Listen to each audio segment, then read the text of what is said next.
Hello everyone. Today we will discuss Chapter 2, Arts of the Indus Valley. The arts of the Indus Valley civilization emerged during the second half of the 3rd millennium BCE. The forms of art found from various sites of civilization include sculptures, seals, pottery, gold jewelry, terracotta figures, etc. The artists of that time surely had fine artistic sensibilities and vivid imagination. Their delineation of human and animal figures was highly realistic in nature, since the anatomical details included in them was unique. And in the case of terracotta art, the modeling of animal figures was done in an extremely careful manner. The two major sites of the Indus Valley civilization along the Indus River, the cities of Harappa in the north and Mohenjo-daro in the south showcase one of the earliest examples of civic planning. Some markers were houses, other markers were houses, markets, storage facilities, offices, public baths, etc., arranged in a grid-like pattern. Okay. There was also a highly developed drainage system. While Harappa and Mohenjo-daro are situated in Pakistan, the important sites excavated in India are Lothal and Dholavira in Gujarat, Ragigari in Haryana, Ropar in Punjab, Kalibangan and Balathal in Rajasthan, etc. Statues, whether in stone, bronze, or terracotta, found in Harappan sites are not abundant but refined. Okay, the picture here shows a bust of bearded priest. Okay, stone statues. The statuaries found at Harappa and Mohenjo-daro are excellent examples of handling dimensional volumes. In stone are two male figures. One is torso in red sandstone, and other is bust of a bearded man in steatite, which are extensively discussed. The figure of the bearded man, interpreted as a priest, is draped in a shawl coming under the right arm and covering the left shoulder. Okay, this shawl is decorated with trefoil patterns. The eyes are little elongated and half closed, as in meditative concentration. The nose is well formed and of medium size. The mouth is of average size with close-cut mustache and a short beard and whiskers. The ears resemble double shells with a hole in the middle. The hair is parted in the middle, and a plain woven fillet is passed around the head. An armlet is woven on the right hand, and holes around the neck suggest a necklace. Okay, bronze casting techniques of the same nature are practiced even now in many parts of the country, having a continuous tradition. Bronze casting. The art of bronze casting the art of bronze casting was practiced on a wide scale by the Harappans. Their bronze statues were made using the lost wax technique, in which the wax figures were the first covered with a coating of clay and allowed to dry. Then the wax was heated and the molten wax was drained out through a tiny hole made in the clay cover. The hollow mold such thus created was filled with molten metal, which took the original shape of the object. Once the metal cooled, the clay cover was completely removed. In bronze, we find human as well as animal figures. The best example of being for the best example of the former being the statue of a girl, popularly titled Dancing Girl. Almost animal figures in bronze, the buffalo. Amongst animal figures in bronze, the buffalo, which with its uplifted head, back and sweeping horns, and the goat are of the artistic merit. Okay, bronze casting was a popular at all the major centers of the Indus Valley civilization. The copper dog and a bird of Lothal and the bronze figure of bull from Kalibangan are in no way inferior to the human figures of copper and bronze from Harappa and Mohenjo-daro. Metal casting appears to be continuous tradition. Okay, the late Harappan and Chalcolithic sites like Daimabad in Maharashtra yielded excellent examples of metal cast sculptures. They mainly consist of human and animal figures. It It shows how the tradition of figure sculpture continued down the ages. Okay, here you can see Mother Goddess terracotta and a terracotta figurine. Okay, terracotta. The Indus Valley people made terracotta images, but compared to stone and bronze statues, the terracotta representations of human form are proved in the Indus Valley. They are more realistic in Gujarat sites and Kalibangan. The most important among the Indus figures are those representing the mother goddess. In terracotta, we find a few figurines of bearded males with coiled hair, their posture rigidly upright, legs slightly apart, and the arms parallel to the sides of the body. The repetition of this figure is exactly the same position, would suggest that he was a deity. Okay, a terracotta mask of a horned deity has also been found. The toy carts with wheels, whistles, rattles, birds, and animals, gamesman and discs were also rendered in terracotta. Okay, these are the figures of terracotta objects. Okay, seals. Archaeologists have discovered thousands of seals, usually made of steatite and occasionally of agate, chert, copper, fines, and terracotta, with beautiful figures of animals such as unicorn, bull, rhinoceros, tiger, elephant, bison, goat, buffalo, etc. The realistic rendering of these animals in various modes is remarkable. The purpose of producing seals was mainly commercial. It appears that seals were also used as amulets carried on the persons of their owners, perhaps as modern identity cards. The standard Harappan seal was a square plaque, 2 into 2 square inches, usually made from the soft river stone, steatite. Every seal is engraved in a pictographic script which is yet to be deciphered. Some seals have also been found in gold and ivory. They all bear a great variety of motifs, most often of animals, including those of the bull, with or without the hump. Okay,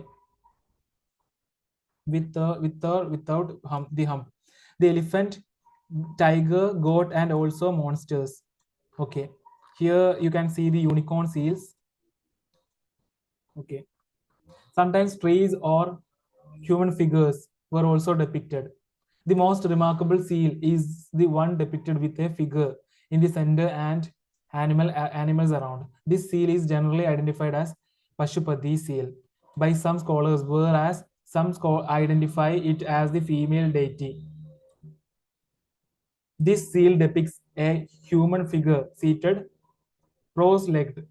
An elephant and a tiger are depicted to the right side of the seated figure, while on the left, a rhinoceros and a buffalo are seen. In addition to these animals, two antelopes are shown below the seat.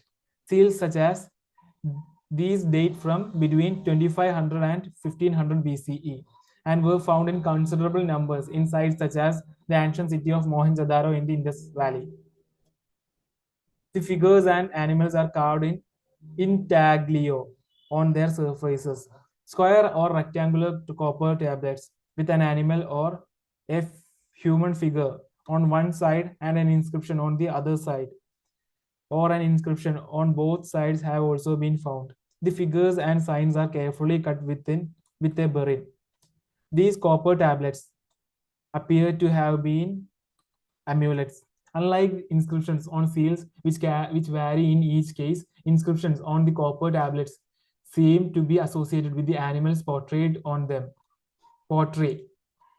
A large quantity of pottery excavated from the sites enable us to understand the gradual evolution of various design motifs as employed in different shapes and styles. The Indus Valley pottery consists chiefly of very fine wheel-made wares, very few being handmade. Plain pottery is more common than painted pottery. Plain pottery is generally generally of red clay with or without a fine red or gray slip. It includes knobbed ware ornamented with rows of knobs. The black painted ware has a fine coating of red slip on which geometric and animal designs were executed in glossy black paint. Okay, polychrome pottery is rare and mainly comprises small vases decorated with geometric patterns in red, black, and green, and rarely white and yellow. Incised ware is also rare, and the incised decoration was confined to the bases of the pans, always inside, and to the dishes of offering stands.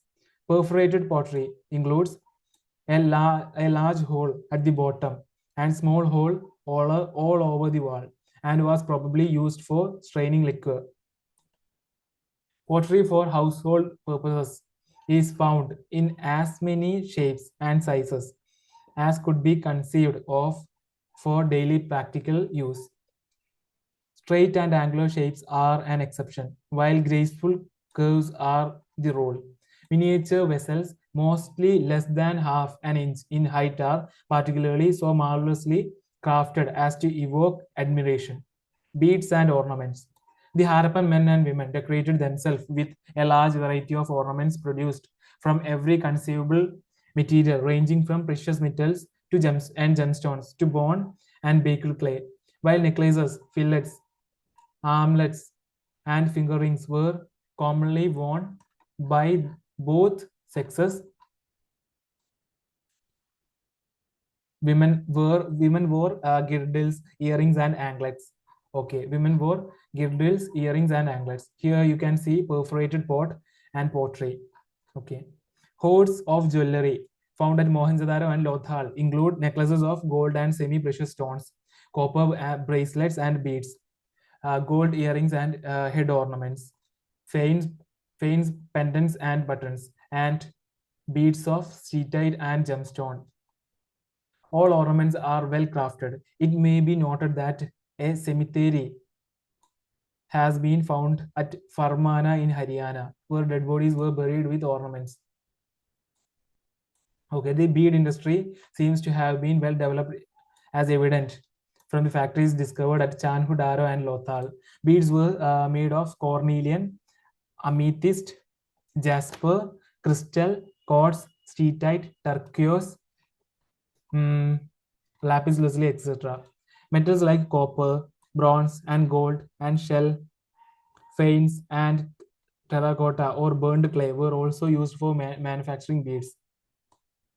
The beads are in varying shapes: disc-shaped, cylindrical, spherical, barrel-shaped, and segmented. Some beads were made of two or more stones cemented together. Some of stones with gold covers. Okay. Some were decorated by incising or painting, and some had designs etched onto them. Okay. The great technical skill has been displayed in the manufacture of these beads. The Harappan people also made brilliantly naturalistic models of animals, especially monkeys and squirrels, used as pinheads and beads.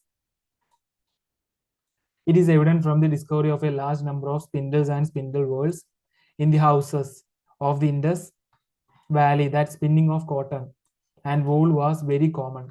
Okay, this figure shows the beadwork and jewelry items. Okay. The fact that both the rich and poor practice spinning is indicated by finds of wools made of expensive fanes, as also of the cheap pottery and shell. Men and women wore two separate pieces of attire, similarly to dhoti and shawl. The shawl covered the left shoulder, passing below the right shoulder. From archaeological finds, it appears that the people of the Indus Valley were conscious of fashion. Okay. Different hairstyles were in vogue, and wearing of a beard was popular among all. Cinnabar was used as a cosmetic and face paint. Lipstick and collyrium, eyeliner were also known to them. Okay, many stone structural remains are also found at Dholavira, which show the Indus Valley people used stone in construction. The artists and craftsmen of the Indus Valley were extremely skilled in variety of craft, metal casting, stone carving, making and painting pottery, and making terracotta images using simplified motifs of animals, plants, and birds. Here you can see the terracotta toys. So we have completed the okay. Dancing girl. Sorry. Okay, dancing girl. One of the best known artifacts from the Indus Valley is approximately 4-inch high copper figure of a dancing girl found in Mohenjo-daro. Dancing girl is found in Mohenjo-daro. Dancing girl Mohenjo-daro.